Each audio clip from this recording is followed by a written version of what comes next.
Okay, everyone. So hopefully now you've had an opportunity to read through the short story. Also, you've had an opportunity to read through the guidelines of the writing assignment for the week. Um, and as you were reading the short story, you were looking for a couple different literary devices. So we'll kind of walk you through what I expect now so we can see what that will all look like here.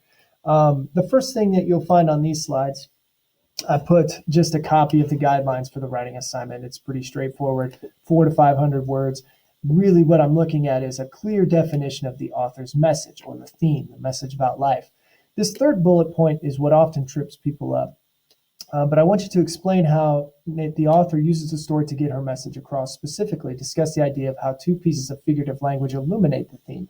So you're not only identifying those, you're not just saying, this is the theme, and she used foreshadowing and imagery, but you're helping to help the reader see, okay, this is the theme, and she developed that through this use of foreshadowing, this use of imagery. So that's what I mean when I say, how does the figurative language illuminate the theme? How does it develop it and support that?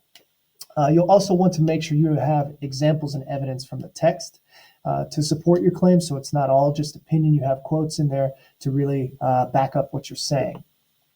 Um, Avoid simple summarization, right? We're talking more about analysis and not summarization. Make sure you have correct spelling and grammar, things of that nature, some other details there you can look at. So some basic notes I wanted to walk you through really quickly here about your writing assignment. You'll have an introduction with some sort of attention-grabbing opener. I generally tell people don't use rhetorical questions. I get them a lot because they're easy, but they're never any good. So that's why I tell people to stay away from it. People start an article and they're like, have you ever read a story? Because I just read one and it was about this. That's not attention grabbing. I don't care if I've ever read a story or not. So I generally tell people stay away from that. You'll want to have a thesis statement to end your introduction paragraph. Now, we'll talk a lot about thesis statements in the future, but for now, what you need to know is a preview of your upcoming argument, and it's not a fact. It has to be something that can be argued, right? It has to be something that you're going to prove in your argument, in your writing. Here's my sample. Let's say I wanted to talk about the theme of how we are destined to fulfill our fate, and I wanted to talk about how the author used foreshadowing to put that theme into motion. A sample here is just J.K. Rowling uses foreshadowing to develop the theme that we are destined to fulfill our fate. All right, pretty straightforward. Now yours will have, it'll be a slightly different because you'll have two devices you want to talk about and how they develop that theme.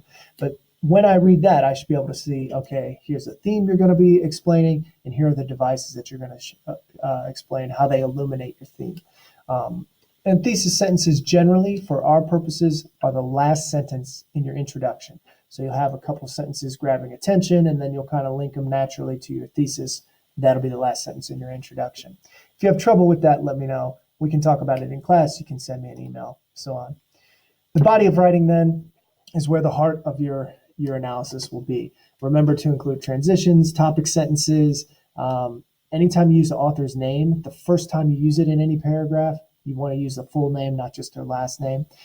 Make sure you leave your body paragraphs with personal insight and not summary, right? Because a topic sentence is really what you're going to be, kind of its own central idea that you're going to be proving in that paragraph. And if you're starting with summary, you're not really telling me what you're going to be proving. You're just telling me the story. So always lead with your idea, follow with evidence and summary. Last thing, then you'll have a simple conclusion for this type of writing. You'll recap your central claims, and if you have any sort of insightful or clinching statement, you'll want to add that in there. An important note on this type of writing: avoid first person. Don't say I'm going to tell you, or here's what I think, or you just say it, right? Cut that out where he says here's what I think or here's what I'm going to write about. Just go ahead and start it. Also remember, the theme is not just a word or a fragment. It's an actual statement. I get that a lot where people will say the theme of this story is power. I say power.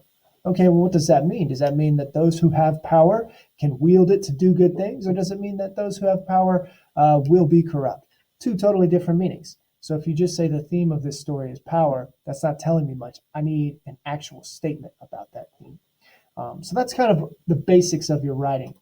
One of the things you'll want to remember anytime you quote a text, we'll be using parenthetical citations or in-text citations. Now, we're going to look at this a lot more in the future. So for now, when you quote, you can take the very simple approach.